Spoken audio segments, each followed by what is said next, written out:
চব্বিশের গণ অভ্যুত্থান পরবর্তী বাংলাদেশে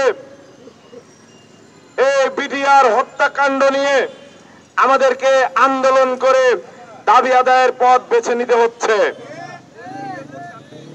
এটি তো এই সরকারের অন্যতম ম্যান্ডেট ছিল, কারণ এই সরকারের ম্যান্ডেট জনগণের রক্ত। এই জনগণের রক্ত শুধু 24 সালের ঝরা রক্ত নয়, এই রক্তের মধ্যে 2009 সালে যারা পিলখানায় শহীদ হয়েছেন তাদের রক্ত যেমন আছে, ঠিক তেমনি 2013 সাল 2021 সালে এই আমার মাদ্রাসার ভাইদের রক্ত, তাদের রক্ত আছে। প্রত্যেকটা ফোঁটা রক্তের প্রতিটি ফোঁটা ছিল এই গণ অভ্যুত্থানের নিয়ামক। তাই এই প্রতিটি ফোঁটা রক্তই হলো এই সরকারের গদিতে বসার ম্যান্ডেট।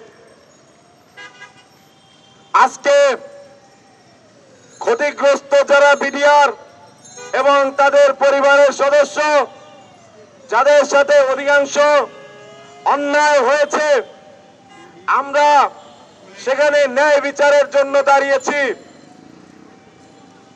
এটি অত্যন্ত বেদনাদায়ক এবং কষ্টদায়ক। আমাদের কেন আন্দোলন করতে হবে? আমাদের কেন শাহবাগ ব্লকেট করতে হবে? এটি তো একটি গণদাবি। আজকে সারা বাংলাদেশের 64টি জেলায় মানববন্ধন হচ্ছে, প্রচার প্রচারণা হচ্ছে। জনগণের মধ্যে একটি ব্যাপক সাড়া পাওয়া গেছে। জনগণ চায় এটির ন্যায্য বিচার হোক। আমরা বলতে চাই, সেই স্বৈরাচার আমলের যত মিথ্যা মামলা, হত্যাকাণ্ড অন্তর্বর্তীকালীন সরকার সেগুলো ইতিমধ্যে বাতিল করে দিয়েছে, জামিন দিয়েছে। অথচ আমরা দেখছি এই বিডিআর হত্যাকাণ্ড নিয়ে কোন ধরনের কথা বলছে না। আমি অন্তর্বর্তীকালীন সরকারের উদ্দেশ্যে বলতে চাই, রক্ত ঘাম মেধা দিয়ে এই স্বৈরাচারকে বিদায় করে অন্তর্বর্তীকালীন সরকারকে প্রতিষ্ঠা করেছি। কোন ধরনের আমরা বৈষম্য মানব না। পিলখানা ঘটনা ঘটার ঠিক 22 দিন আগে এই কন্যার বিয়ে হয়েছিল। আজকে সেই মেয়ে বিধবার মতো বেঁচে রয়েছে।